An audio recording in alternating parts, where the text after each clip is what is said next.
जतन सरतन सवारी हो चुनरिया में दाग लाग जा चुनरिया में दाग लाग जा रखिया चुनरिया तुम्हारी चुनरिया में दाग लाग जाई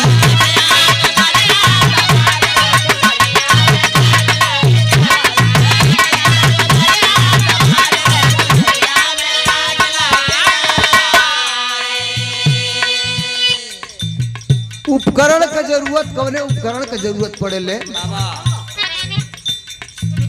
इंगला पिंगला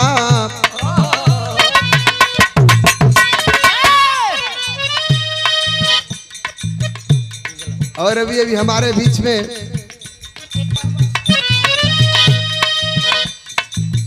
इंगला पिंगला के ताना भरनी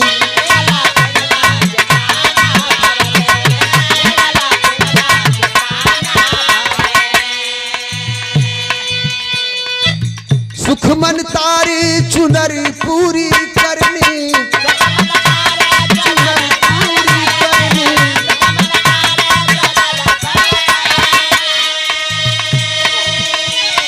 छिति जाल पावे की गगनी समिया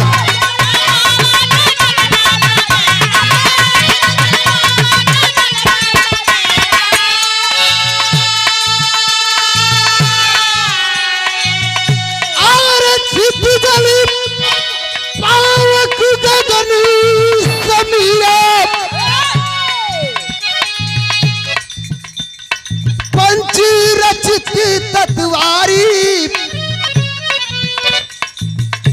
हो चुनरिया में दाग लागी जाई चुनरिया में दाग लाग जाई रखिया चुनरिया तुम्हारी चुनरिया में दाग लागी जाई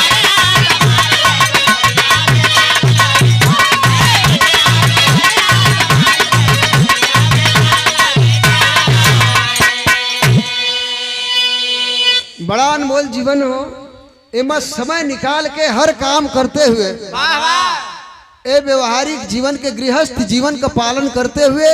थोड़ा समय निकाल के वो मालिक के भी याद कर लेवे के चाहिए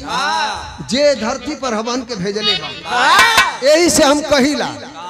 के भजिल राम नाम के भजिल राम नाम आखिरी तनवा हो जाई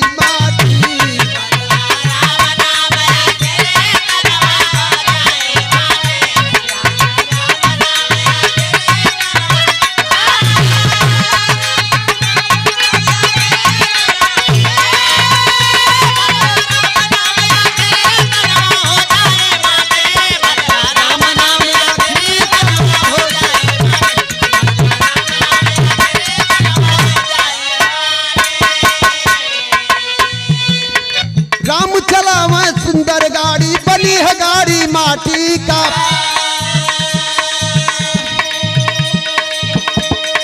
सीता हरदम सीटी बजाती बनी है सीटी माटी ticket conductor Lakhan Lal ji ticket काटे माटी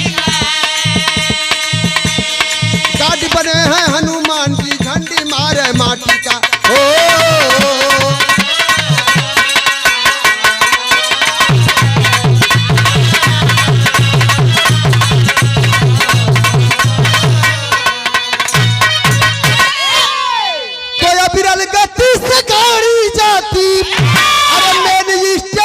पर रुक जाती तो घात लगावे के घात लगावे अरे ये सिर जनवा हो जाई माटी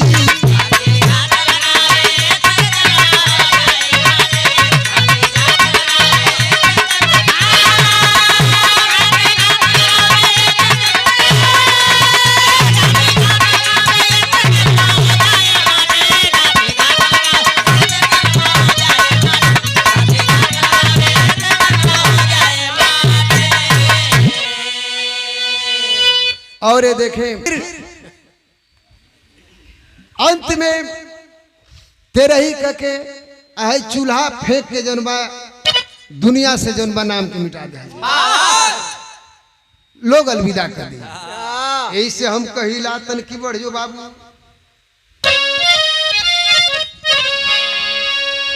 अरे की बुधिया भुलाए जाई बचवा। हमरे ये निर्गुण का आखिरी लाइन है। अब एक बात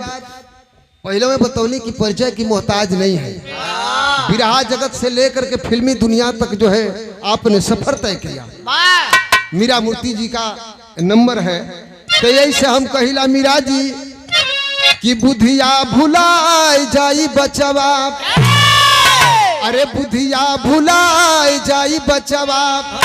कि अंतिम समैया जब आए जाई,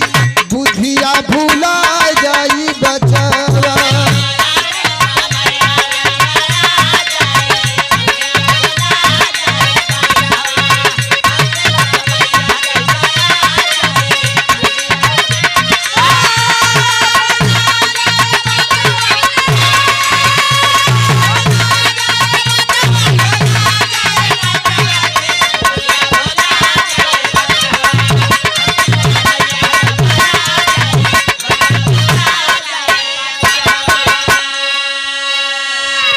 और के बुधिया भुलाए जाई बचवा,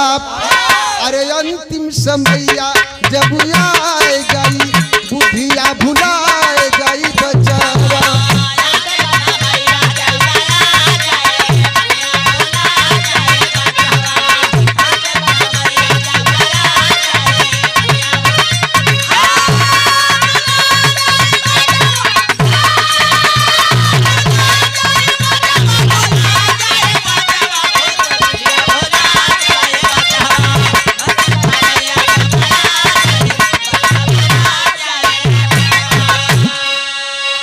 राम नाम से नेह लगाला